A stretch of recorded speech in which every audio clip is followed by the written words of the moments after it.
प्रिय छात्रों नमस्कार, मैं गोविंद सर। आज हम प्रश्नोत्तरी श्रृंखला टेट सुपर टेट का तीसरा भाग लेकर के आपके सामने आए हैं। इससे पहले हम 30 प्रश्नों की 2 श्रृंखला आपके सामने हम रख चुके हैं। आज उसी की कड़ी में आगे बढ़ते हुए आज हम फिर एक जो प्रश्नोत्तरी श्रृंखला लेकर के आए हैं, जो उत्तर प्रदेश टेट और सुपर टेट की दृष्टि से बहुत ही महत्वपूर्ण प्रश्न हैं। आज थोड़ा टाइम बचाने के लिए कुछ प्रश्न हम पहले से ही लिख लिए हैं। तो आइए देखते हैं आज की श्रृंखला क्या है। आज का पहला प्रश्न है, वह बहुत सोता है में कौन सी क्रिया है। देखिए, क्रिया से भी है, एक प्रश्न 2 प्रश्न हर साल पूछे जाते हैं। तो वह बहुत सोता है में कौन सी क्रिया है। तो सोना शब्द सदैव आकर्मक होता है, तो इसमें कौन सी क्रिया हो जाएगी, आकर्मक। अब आइए अगला प्रश्न देखते हैं कि लोकप्रिय में समास है। लोकप्रिय, तो इसका जब आप विग्रह करेंगे लोक में प्रिय, तो क्या हो जाएगा, तत्पुरुष समास। लोक में प्रिय क्या हो जाएगा, तत्पुरुष समास। तीसरा प्रश्न है, किसमें द्विगु समास नहीं है। ऑप्शन है पंचानन, नववधू, त्रिवेणी और नवरत्न। इसमें आपको बताना है कि किसमें द्विगु समास नहीं है। तो नववधू में द्विगु समास नहीं है, इसमें कर्मधारय समास हो जाएगा। क्यों? क्योंकि विशेषण और संज्ञा पद जहां आए हैं वहां पे कर्मधारय समास होता है। बाकी तीनों में आपका द्विगु समास है। अगला प्रश्न है, अतिथि का विलोम होगा। बहुत ही महत्वपूर्ण प्रश्न है जो बार बार पूछा जाता है कि अतिथि का विलोम। तो अतिथि का विलोम अनातिथि, आतिथेय, पाहुन और तिथि। तो यहाँ पे आपको क्या लगाना है, बी आंसर। अतिथि का विलोम क्या होगा, आतिथेय। अगला प्रश्न है, यथार्थ का विलोम है।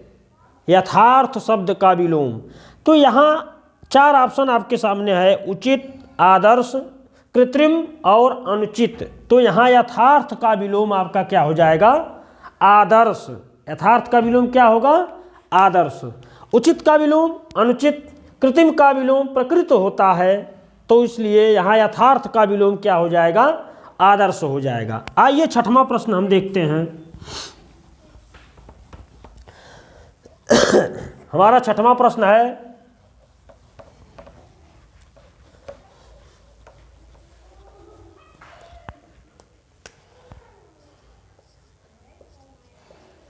यशोभिलाषी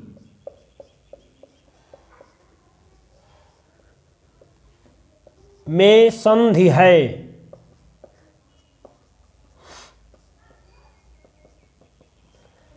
ध्यान दीजिएगा प्रश्न कि यशोभिलाषी शब्द में कौन सी संधि है।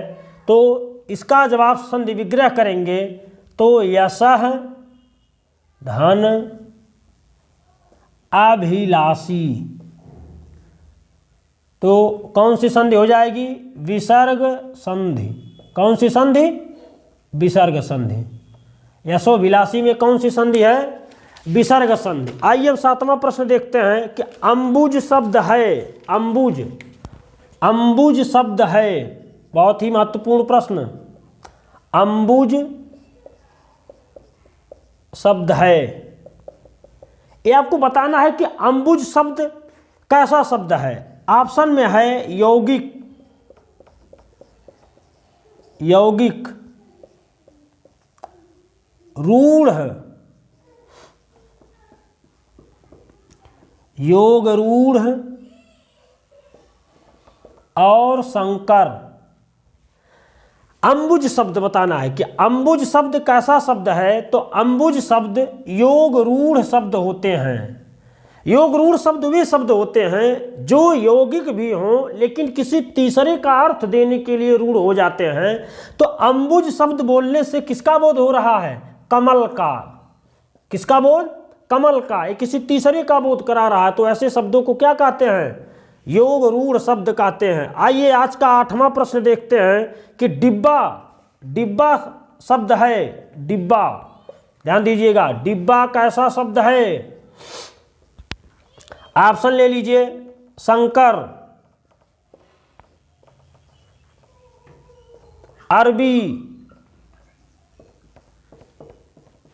फारसी, देशज। तो डिब्बा, डिब्बा कैसा शब्द है? ये देशज शब्द है डिब्बा। डिब्बा कैसा शब्द है? देशज शब्द। बार बार पूछा जाता है। अगला प्रश्न देखिए, अगला 9वां प्रश्न, कटक किसका पर्यायवाची है? कटक, कटक किसका पर्यायवाची है?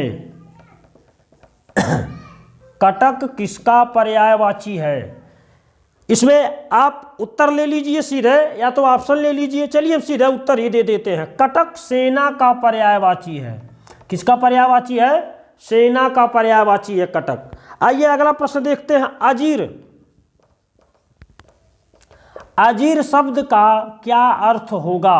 अजीर शब्द का अर्थ क्या है? आप पढ़े होंगे, द्रवहुसु दशरथ अजीर बिहारी। अजीर शब्द का अर्थ, आइए हम आपको इसमें ऑप्शन दे देते हैं। आंगन, श्रेष्ठ, आंगन श्रेष्ठ, छोटा, सुंदर। इसमें से आपको बताना है कि अजीर शब्द का अर्थ क्या होगा। तो अजीर शब्द का अर्थ होता है आंगन। अजीर शब्द का अर्थ क्या होता है? आंगन। आइए अब हम 11वां प्रश्न देखते हैं। हमारा 11वां प्रश्न है, जेल किस भाषा का शब्द है? हमारा 11वां प्रश्न है कि जेल किस भाषा का शब्द है? जेल,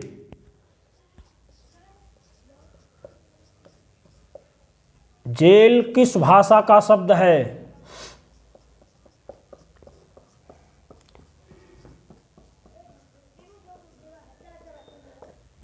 ऑप्शन ले लीजिए। पुर्तगाली, अंग्रेजी,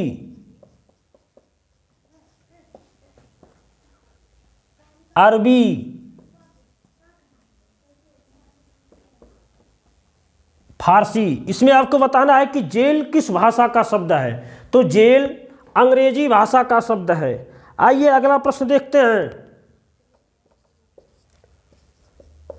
चतुष्कोण का तद्भव होगा? चतुष्कोण का तद्भव होगा, ऑप्शन ले लीजिए। चौखट, चौराहा, चौकोर,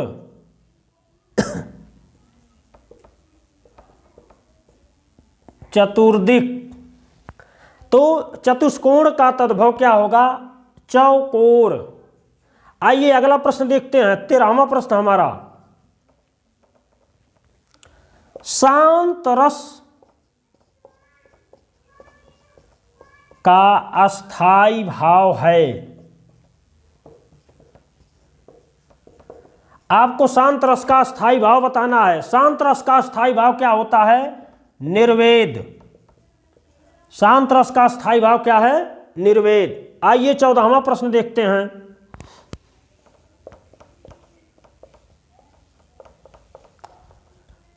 नाट्यशास्त्र किसकी पुस्तक है? ये यूपी टेट का बहुत ही महत्वपूर्ण प्रश्न है कि नाट्यशास्त्र किसने लिखा। तो नाट्यशास्त्र भरत मुनि की पुस्तक है। किसकी पुस्तक है? भरत मुनि की पुस्तक है। आइए अगला प्रश्न देखते हैं। हमारा 15वां प्रश्न है,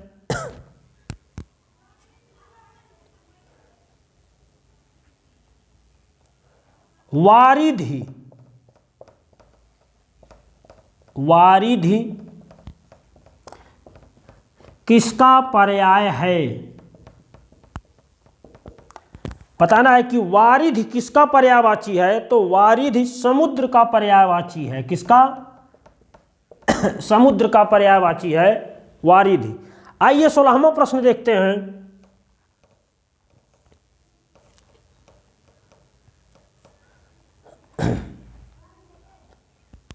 हमारा 16वां प्रश्न है, उत्पत्ति की दृष्टि से शब्द के कितने भेद होते हैं?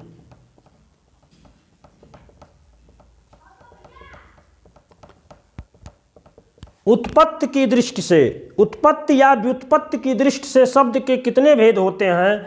तो शब्द के 5 भेद होते हैं। ध्यान दीजिएगा, 5 भेद, तत्सम, तद्भव, देशज, विदेशज और संकर शब्द, यही 5 भेद होते हैं उत्पत्ति की दृष्टि से शब्द के। आइए अब अगला प्रश्न देखते हैं। हम प्रश्नोत्तरी श्रृंखला को आगे बढ़ाते हैं। आप लोगों से अनुरोध है कि आप लोग इस प्रश्नों को जरूर लिखते रहिए, इससे बाहर कभी परीक्षा में कुछ आएगा नहीं। आइए 17वां प्रश्न हम देखते हैं।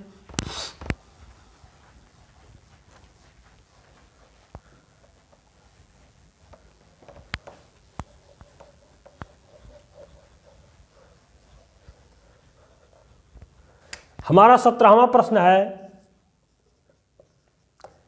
चर्म का श्रुति समभिन्नार्थक होगा।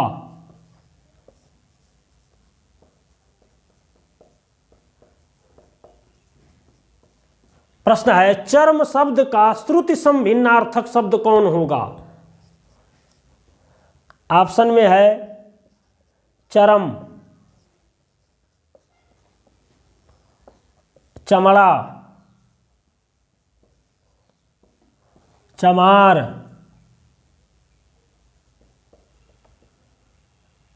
चर्महीन। इसमें बताना है कि चर्म का श्रुति समभिन्नार्थक शब्द क्या होगा, तो होगा चरम। आइए अगला प्रश्न देखते हैं।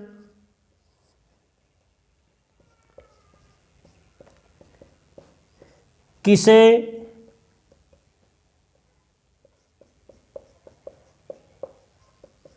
वाल्ट व्हिटमैन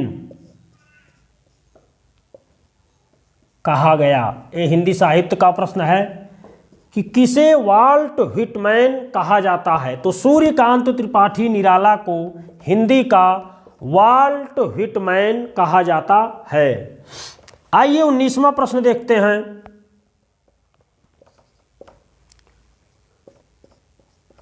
नई कविता पत्रिका कहां से निकलती थी?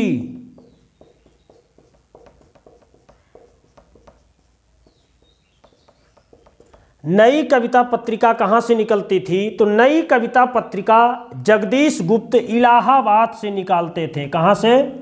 इलाहाबाद, आज के समय में प्रयागराज हो गया है। तो प्रयागराज से यह पत्रिका निकलती थी। और कौन निकालता था? जगदीश गुप्त। व्याकरण के साथ साथ देखिए हिंदी साहित्य से भी कम से कम 7 प्रश्न, 8 प्रश्न, कभी कभी 10-10 प्रश्न तक पूछे जाते हैं। तो हम दोनों प्रश्नों को, व्याकरण के प्रश्न और साहित्य के प्रश्न, दोनों को मिला करके हम श्रृंखला चला रहे हैं, जिससे आपकी दोनों की तैयारी होती रहेगी। आइए अगला प्रश्न देखते हैं।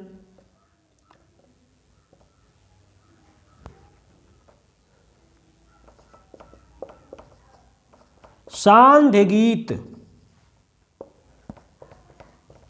किसका काव्य संग्रह है?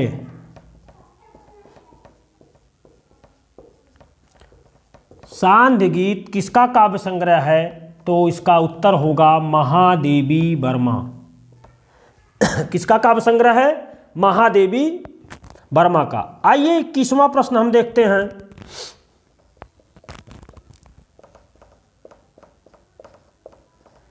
कौन सा कवि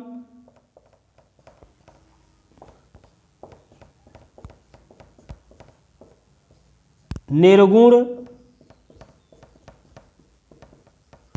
ज्ञानाश्रयी शाखा का नहीं है? बहुत ही महत्वपूर्ण प्रश्न है, इसको देखिएगा। कौन सा कवि निर्गुण ज्ञानाश्रयी शाखा का नहीं है? ऑप्शन ले लीजिए, रैदास,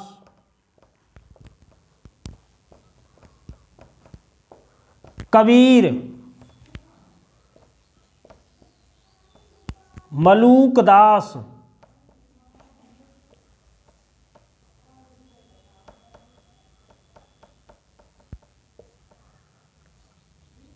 जायसी। तो इसमें जायसी निर्गुण प्रेमाश्रयी शाखा के कवि हैं, न कि निर्गुण ज्ञानाश्रयी शाखा के। आइए अगला प्रश्न देखते हैं।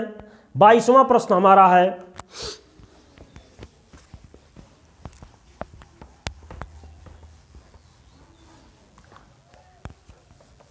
हमारा 22वां प्रश्न है,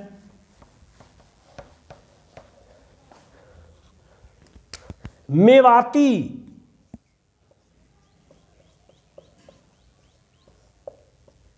किस उपभाषा वर्ग की बोली है?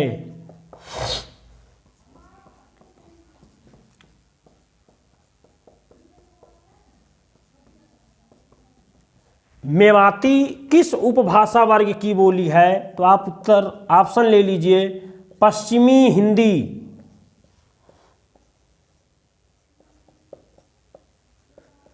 बिहारी हिंदी, पूर्वी हिंदी और राजस्थानी हिंदी।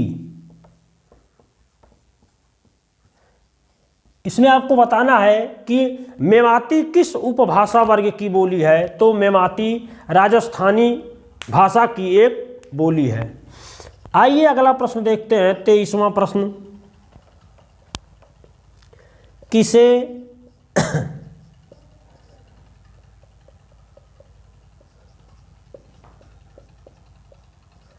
तूतीय हिंद कहा जाता है?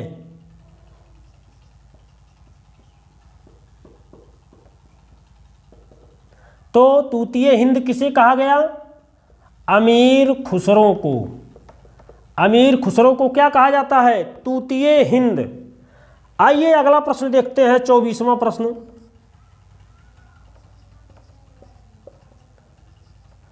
तदीय समाज की स्थापना किसने की? तदीय समाज की स्थापना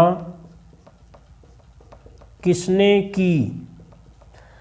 तो तदीय समाज की स्थापना, आइए इसमें हम आपको ऑप्शन देते हैं, बालकृष्ण भट्ट,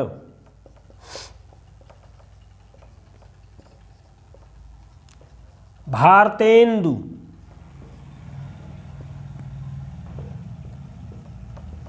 प्रेम घन,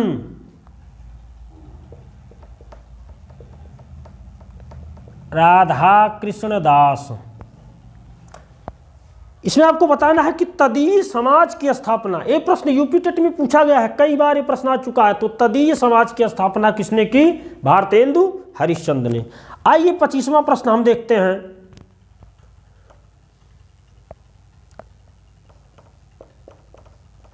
फोर्ट विलियम कॉलेज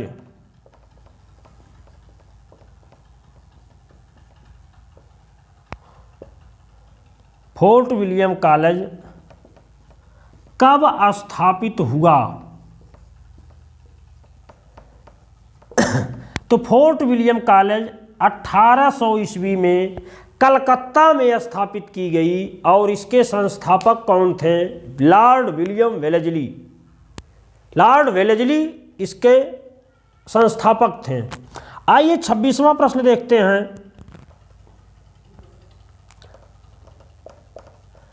आचार्य भरत ने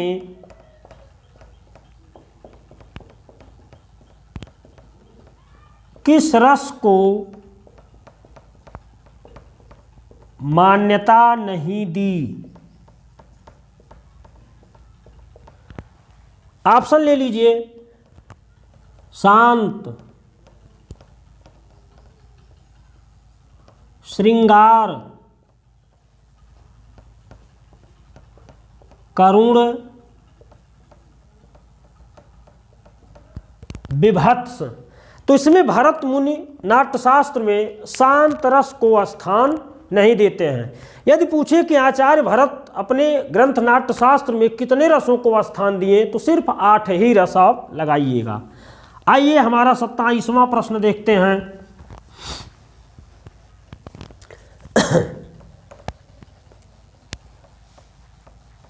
आज की श्रृंखला का 27वां प्रश्न,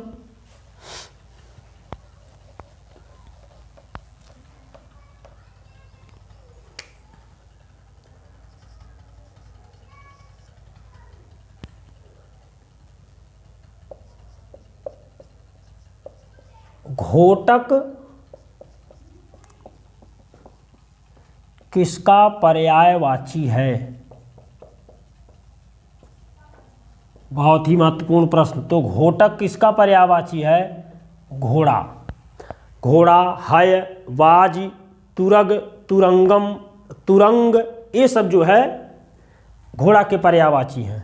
आइए 28वां प्रश्न देखते हैं।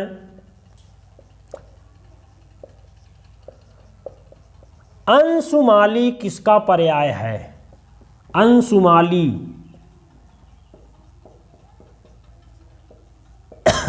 तो अंशुमाली किसका पर्यायवाची है? सूर्य का पर्यायवाची है अंशुमाली। आइए 29वां प्रश्न हम देखते हैं।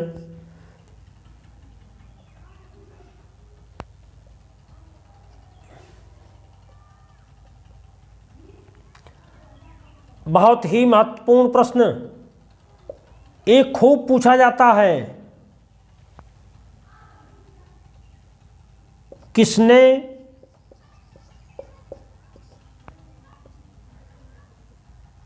इलाहाबाद से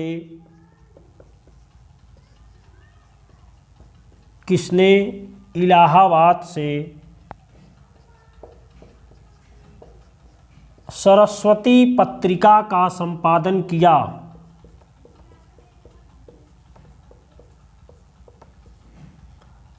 तो इलाहाबाद से सरस्वती पत्रिका की बात आए तो आचार्य महावीर प्रसाद द्विवेदी। कौन थे? आचार्य महावीर प्रसाद द्विवेदी। हमारा 30वां प्रश्न है,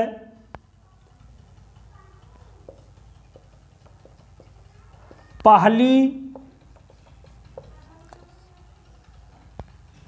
दलित आत्मकथा है। पहली दलित आत्मकथा, ऑप्शन ले लीजिए। जूठन,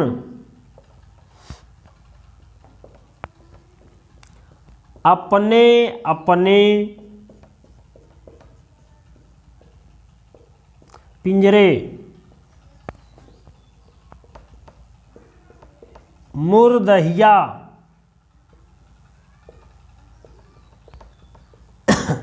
मैं भंगी हूं।